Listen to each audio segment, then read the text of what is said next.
Viewers ये जेह्ड़े तुस मनाजर तकने पे हो ये ढेरी चौधरियां ने जित्थै रोड जेह्ड़ी है वो दोवां जगह तो तबाह हो चुकी है। ये तक्की सकने हो अग्गें गड्डी किस तरह चलनी पई है। ये 2-3 दिन जेह्ड़ी इंतजामिया इस रोड की बंद किया हुआ है तो एक साइड पर जेह्ड़ा हुआ है वो है मट्टी पाई के तो दोबारा जनाब उ'नें जी मिट्टी पाओ तो बस रोड चलाओ तो ये पॉलिसी की है ने तो फिलहाल जेह्ड़ा हुआ अजे तक उसकी बिल्कुल उस तरह छोड़िया। लेकिन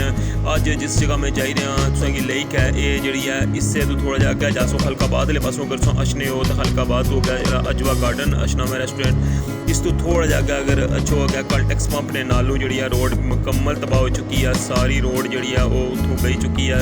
एक सिंगल गड्डी गुजरने ना उतों जो है वो राह रही जाए तो इस तकने पे हो कि एक जी साइड है जितों रोड खराब हुई है वो मुकम्मल बंद है तो इको साइड जी है दो तरफा ट्रैफिक चलनी पी है जिसकी वजह तो आए रोज़ जो है इतना एक्सीडेंट होने पे व्यूअर्स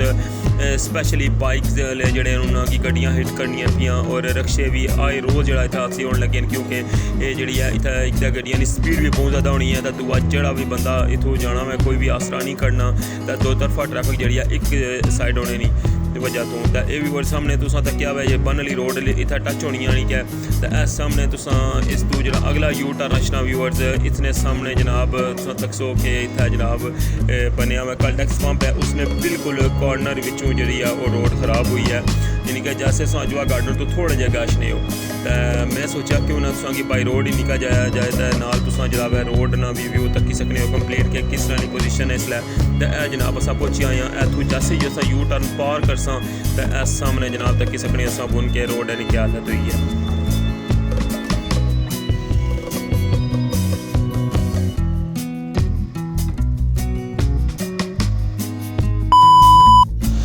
बिस्मिल्लाहिर्रहमानिर्रहीम अस्सलाम वालेकुम क्या हाल है सोना ठीक ठाक हो उम्मीद करना कि तुम सारे बल हो सो तो अल्लाह ताला ने हिफ्ज़ो अमान च सो तुम तक रहो हमारा family YouTube channel AK2PK vlog Qasim Irfan नाल तो व्यूअर्स अज जरा वो मैं मौजूद हाँ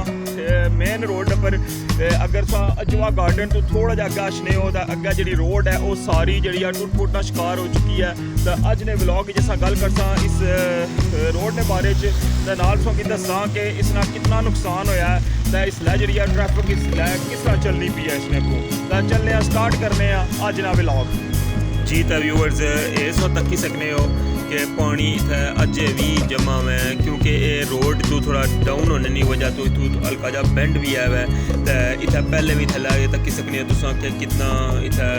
ये सारा इन्ना कंक्रीट ना ये सारा सिस्टम किया इधरों रोड की जड़ा है इधरों इसकी रोकिया सी लेकिन व्यूअर्स ये पानी ने अगे ये नहीं खली सकिया तुसां तक सकने हो कि